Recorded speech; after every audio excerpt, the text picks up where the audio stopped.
cloudy ang panahon. So, magandang umaga sa inyo. Magandang hapon, magandang araw, magandang gabi. At welcome sa panibagong vlog. Tingnan nyo yung panahon. Cloudy. Sana medyo mamaya mawala, di ba? Yung ulap kasi alam nyo naman, Sunday ngayon. May trabaho kami ni Mrs. part-time, di ba? At para naman makapagtrabaho kami ng maganda, di ba? Sana hindi umulan. At kahapon pala galing kami sa birthday. So, libreng umagahan naman yung nakuha namin ngayon, no? Pinadala kami ng maraming tinapay. Tapos ito, ano tawag dito, chick? Panzerotti. Tsaka, ayun, may hotdogs dyan. Siyempre, ito, tinapay na may lechon. Tsaka, tinapay na may cheese. Tsaka salami. Ano pa? Wala na. Wala na pala. So, ayun, okay na. Si Basti nakapag-umagahan na yung bunso namin. Yung panganay namin, siyempre, naggala yung kagabi. Tulog pa yun. At may itlog na maalat pa nga ako konti na. At ayun lang. Umagahan muna kami. Siyempre, tea. Para sa malamig na panahon. Hindi naman masyadong malamig. Okay lang. Cheers tayo dyan. Init! Yun, simulan natin sa mini croissant habang iniinit ko yung tinapay na may lechon. Yan, chocolate. Ang daming chocolate sa loob. Ininit ko sa toaster itong tinapay na may lechon. Tinan nyo nangyari sa likod. Nasunog. Pero yung likod lang, pero yung harapan niya, okay naman. Wow, ang lutong. Kainan na! Mga on! Ano ba yung masarap cheese sa Ilocano? Naimas. Naimas ba yan? Naimas o napintas. Napintas yata pag maganda. Cheers tayo. Hi, andito na kami sa labas ni Posty. Pangit ng panahon, no? Yung mga kabaligtaran ng mga araw na naglalakad kami dito na para kaming may spotlight. Tingnan nyo ngayon. Ayan. Ulap. Madilim na ulap, no? Tapos may part-time pa naman kami ni Mrs. Maganda naman doon makatapos ka ng trabaho sa isang araw. Pero okay lang naman yun. Hindi naman hassle yun. Mag-ano ka lang, di ba? Kapote, magpayong, magbas, magtring. Hindi mo mabasa, di ba? Sama ko si Posty ngayon.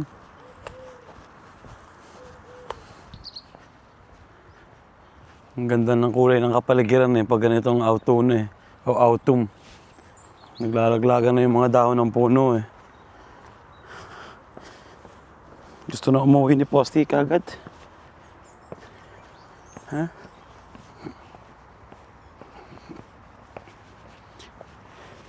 Dito tayo dumaan, Posty. Dito kami dadaan sa mga may punong yellow. Ayan, diba? Sign na yan, napaparating na ang taglamig.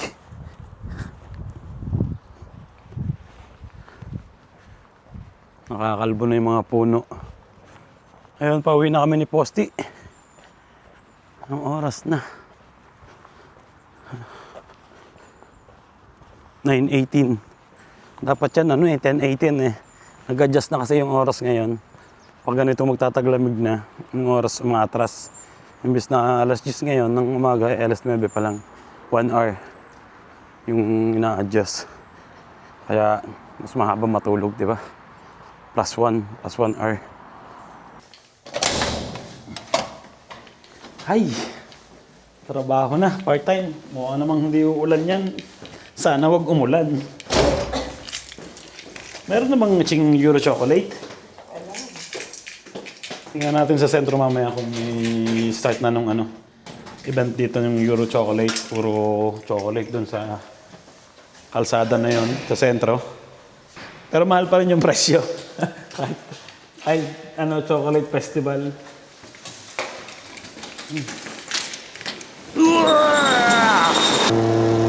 At papunta na kami ni Mrs. sa trabaho namin sa part-time.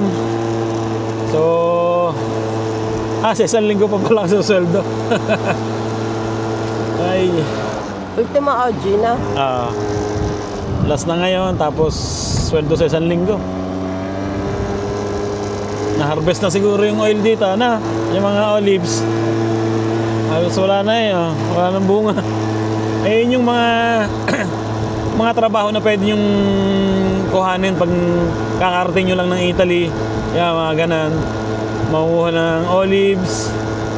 Tapos pwede rin magbabantay ng matanda na caregiver. Ang pinakamaganda lang gawin doon siyempre pag kukuha kayo ng caregiver, huwag kayong huwag kayong regular. Kumbaga part-time lang kasi caregiver kasi may posibilidad na na ma-homesick ma-homesick ka kasi kasama mo yung amo. Pag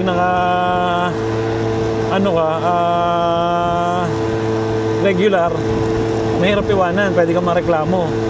Pero pag part-time lang ang gagawin mo, pwede mo trabahuhin lang halimbawa ng isang araw o mga isang linggo.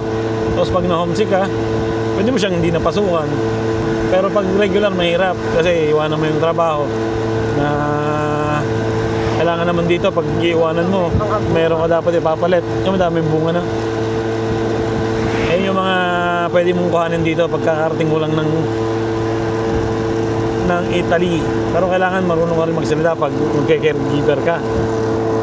Kahit konti lang siguro. Kahit minsan naman kasi may nagsasalita ng English, may nakakaintindi ng English. At ayun pa, ano pa bang pwedeng trabaho dito pag kakarating lang? Maglinis ng bahay, pwede na. Ang magandang trabaho pag kakarating lang yung mga walang amo. Kumbaga may amo, yung hindi nakatingin sa iyo habang nagtatrabaho ka, yun, pwede yun. Kasi wala kang kakausapin, di ba? Trabaho ka lang ng trabaho. Okay. Ako nga nung unang dating ko dito, ang trabaho ko yung naglalagay nga ng mga dyaryo para mga balita, mga sale ng supermarket. Naglalagay ako dati ng mailbox sa mga building, sa mga private na bahay. Nilalagyan ko yan ng mga sale na sa mga negosyo, sa mga supermarket. Yun ang kauna-una akong trabaho doon. Pero huwag kayong mag-expect na malaki susweldohin nyo. Kahit maglalakad kayo ng mga pataas na kalsada, huwag nyo expectin na malaking sweldo nyo kasi hindi nire-regular yung mga yon. Kami dati hindi kami nire-regular Tapos ang inaakyat namin mga bahay, mga kalsada, talagang matataas Ganun lang talaga, Bale, para matuto ka rin na siyempre magkakaroon ka ng mga kaibigan, matututo ka magsalita, matututo ka rin makisalamuha sa mga ibang lahi, di ba? Karamihan naman sa mga ganan, marunong mang English, saka siyempre, rin sila mga bagong dating din sila maintindihan ka naman, maintindihan ka din naman ng mga yan, di ba? Pero kung magkakaroon kayo ng katulad ng part-time namin ni Mrs. na parlor, maglinis kayo ng parlor, ako napakaganda.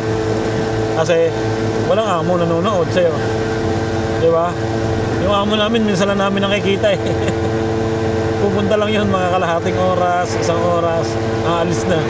Pero kadalasan, hindi mo makikita yung amo namin. Pwede din pala kayong magtrabaho dun sa mga sushi. Ang gandahan naman sa mga sushi, mga restaurant, may mga kasama kayong mga Pilipino, di ba? Meron tao na makakatulong sa inyo para makaintindi ng Italiano. Tsaka karamihan naman sa mga ganun, hindi rin nagsasalita kasi tatad ka lang, di ba? Hindi ka naman magsasalita nun. Magpiprito ka lang, hindi ka naman magsasalita nun. Tapos kadalasan maraming mga Pilipino nagtatrabaho sa mga sushi na. Ikaw, nung unang mong trabaho dito? Mari ka. Bahay na kagad na. Saka marami ditong school.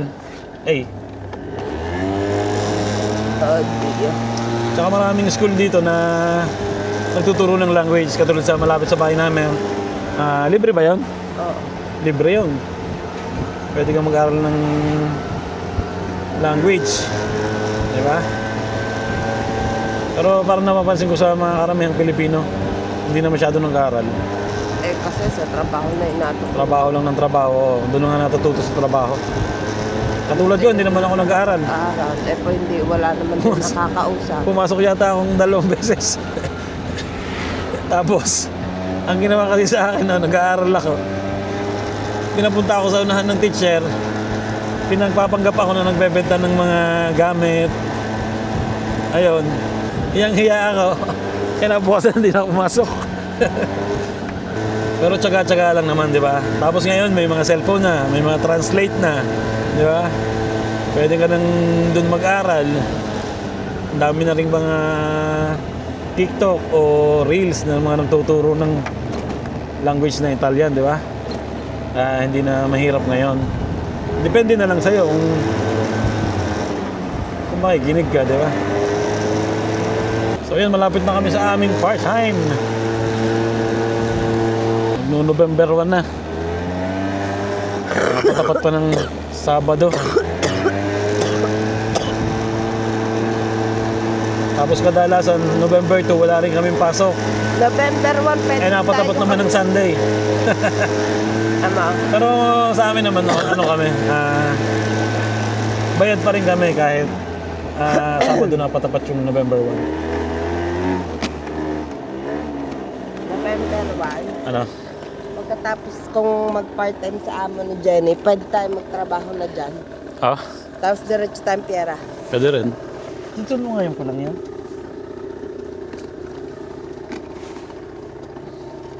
Papark na ako. Iniiwasan ko lang tumapat sa mga sanga-sanga dahil alam niyo naman, isang beses na iputan to ng solid, dapat ganito na lang, di ba? Sabado ang November 1. Ayan o, walang mga sanga-sanga dyan. Andito na kami sa sentro. Lakad-lakad. Bago magtrabaho. Bago-bago pa lang nagbubukas yung mga restaurant eh. Ano oras na? May 10 na? 10:15. 10:15.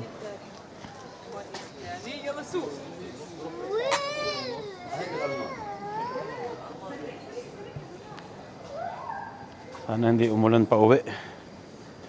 Ano yan? Nababasa ba yung loob niyan? Bukas na rin yung pizzahan. Pero busog pa ako eh. Ang daming tao. Chiedi ad esempio Umbria, Palazzo. Pasok na. Trabaho.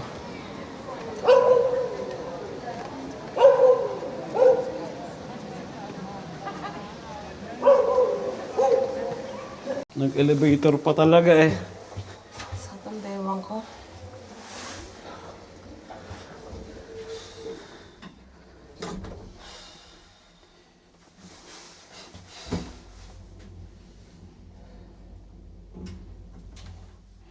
Ano kaya yung movie na Netflix na sinuting dito na? Ay, yung Korean. Korean ba yan?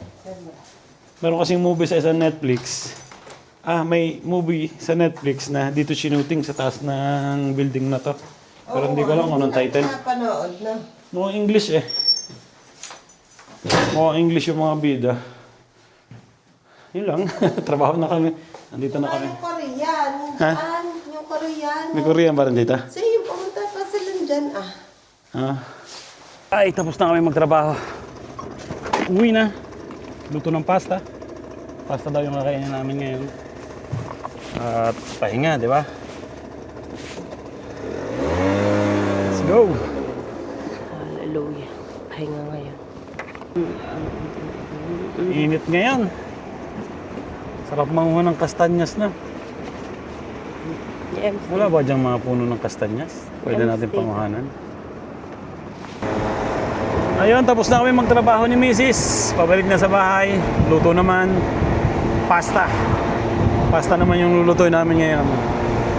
Bali, nagtrabaho kami ng 1 oras at kalahati. Bali, siyempre, 3 oras dahil 2 kami. Magkano yun, di ba? Magkano, Chi, ngayon ang palitan? 30. Ha? 30. Na, ng euro? 30 nga. Euro. 1 euro? 30? 65. Ah, 65. 65, di ba?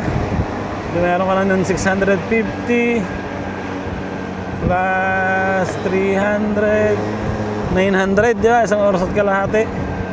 Meron ka ng 900 pesos o sabihin natin 1,000. Okay lang, ganun yan talaga. Kaya pag nandito kayo sa Italy, tsaga-tsaga lang.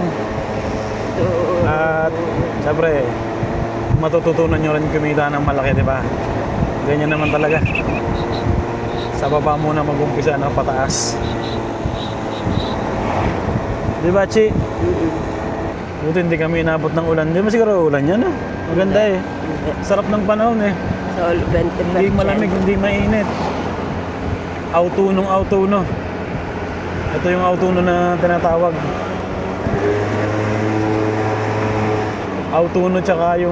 Autumn tsaka spring. Halos parehas lang din ng lamig na. Katamtaman lang. Bilis ng panahon, no? November na. Hindi December na. Hindi pa tayo nakakabili ng ano, Chi?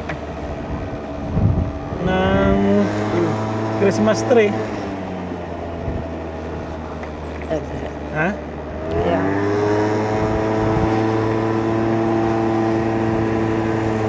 Mag-decors na lang tayo. Hindi tayo mag-Christmas. Tumingin tayo ng mga idea na pwedeng gawin sa bahay Decors na lang. ng Christmas na. Pero pag wala tayong mga gawang idea, makuhang idea, edi magano na tayo. Bumili tayo sa Amazon, sa online.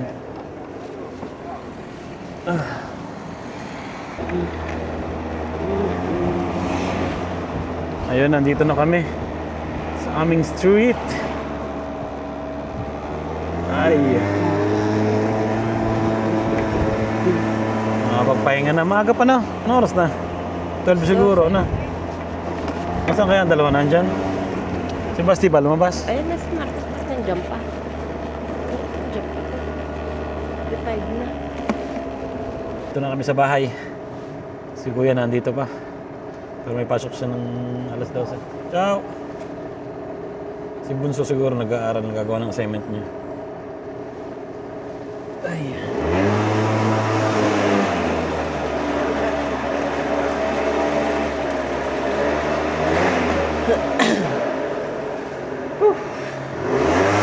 Aga namin nag-umpisa ngayon magtrabaho eh. Siyempre, para makapagpahinga ng masarap-sarap, di ba? Pero magluluto pa rin eh.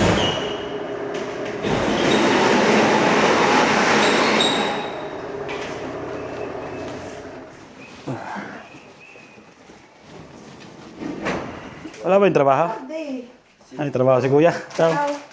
Magbibicture. Magbibicture ka? Ciao. Kumain ka? Basti! Ay! Para siyang tuta.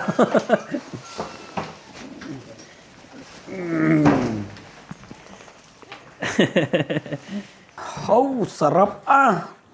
Yan. Tapos pasta. Sile. Siyempre, hindi mawawala ng sile, na. Kain na. Kagaling sa trabaho, kain. Tapos pahinga. May parmesan cheese pa yan. Oh. Lagyan din natin yung akin. Yan. Diba? Siyempre, hindi naman ako papayag na walang sili yan. Lagyan natin sili. Sili! Yan o. Chi, gusto mo rin?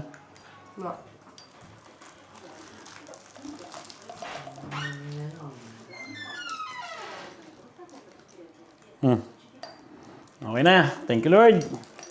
Kain na. Si Kuya mamaya pa yun uuwi. Mga alas 3:30 siguro. Saka pa lang yung makain ng tanghalian. Pero kumain naman daw siya ng umagahan ng madami. Yan. Thank you, Lord. Kuha din tayo ng olive oil para panglagay dito. Olive oil. Siyempre, asin. Asin. Yun, okay na. Kain na. Ay, naglilinis na si Mrs. ng kusina. At dahil nagpalit na ng oras ngayon, papalitan ko yung oras namin dito sa malaking orasan. Uy. Ayan. Anong oras na? 6:20. 6:20 ngayon, kailangan kong ibalik ng 5:20 lang, di ba? Aga pa. Yun. Yan, okay na. 5:20.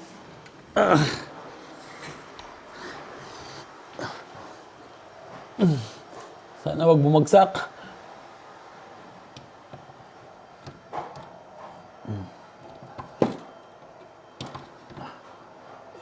Ang hirap ilagay pala nito. Ang hirap ilagay.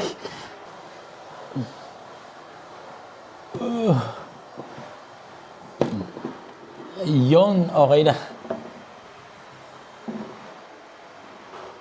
Yan, pantay na. So, yun sa kusina naman.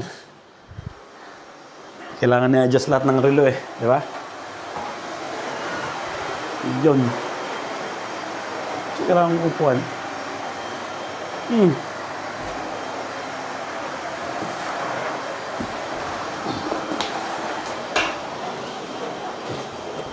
Itong sa kusina. Pwede ko nang iikot to dito.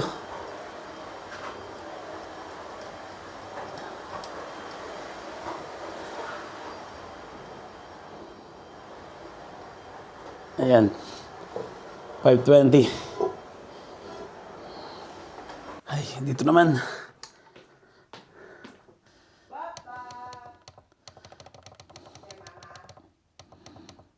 Yan, ako lumampas. 5. Anong oras ng sakto dapat to? Kasi ito yung ginagamit ko pag natutulog. Yan, 21. 21. Yun, okay na. Diba? Yung kay Mrs. naman. Okay na pala kay Mrs. Ayan o. 5:20 na dito. Diba? Ayun, nandito na kami sa labas ni Posti. Grabe, nagpalit na yung oras. Dapat ngayon alas 6 na. Ang dilim na, di ba? Madilim na kami maglalabas ngayon ng aso paghapon, pero alas 5 lang. Kompleto na naman yung nagawa niya. Tara, Posti. Chissà tu che vuoi da me, io so che vuole il biscotto, no? Sì. Eccola, guarda come aspetta, lascia. Il biscottino, io sono abituata, vai, saluta Mandy, dai, la saluta Mandy, guarda. È tremenda. Sì. Birichina. Perché ho tagliato il coso, Feli, oggi, stamattina. È vero, mi vogliono anche dei biscotti perché no, non ti fa tirare, sì, ce ne vuole un altro, non tira. Io no, ecco, sì. Ciao, ciao, sì, Diba? ciao. Ciao, ciao. Nakasalubong namin yung aso ng kapitbahay namin. Sanay itong nangihingi ng ano doon. Biskuit. Tuwan-tuwa sa kanya eh. Tara, dito. Uwi na kami sa bahay.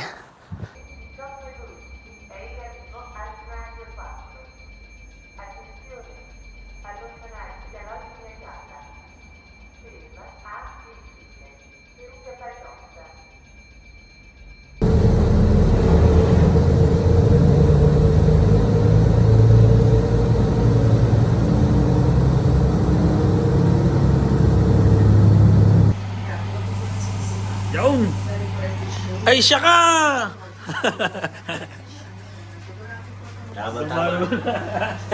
Dumayong muna ako dito kay Utol.